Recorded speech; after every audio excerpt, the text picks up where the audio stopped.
দীর্ঘ গবেষণা ও পরিকল্পনার পর নতুন নোটের নকশা চূড়ান্ত করেছে সিরিয়ার কেন্দ্রীয় ব্যাংক।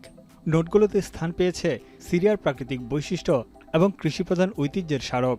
প্রতিটি নোট আলাদাভাবে দেশটির ইতিহাস ও সংস্কৃতিকে তুলে ধরছে। সিরিয়ার সভ্যতা ও জীবিকার ইতিহাসের বিন্যাস করা হয়েছে নকশাগুলোর মধ্যে। প্রতিটি নোট থেকে বাদ দেওয়া হয়েছে দেশটির ক্ষমতাচ্যুত প্রেসিডেন্ট আসাদ ও তার পরিবারের ছবি। কোনো নোট বা মুদ্রায় এবার স্থান পায়নি মানুষের কোনো ছবি।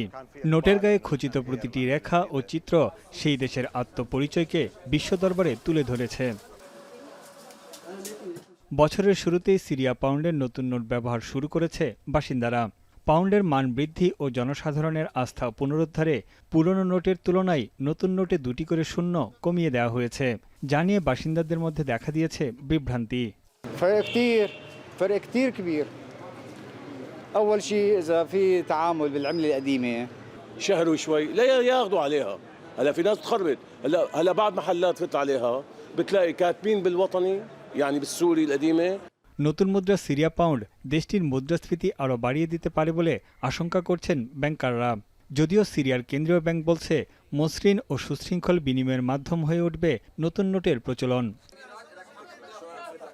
এক দশকেরও বেশি সময় গৃহযুদ্ধে ধ্বংসের মুখে থাকা অর্থনীতি পুনরুদ্ধারে কাজ করছে অন্তর্বর্তী প্রেসিডেন্ট আহমেদ আল-শারা সরকার। তবে আঞ্চলিক গোষ্ঠীগুলোর সহিংসতায় এখনও ঘুরে দাঁড়াতে পারেনি দেশটি।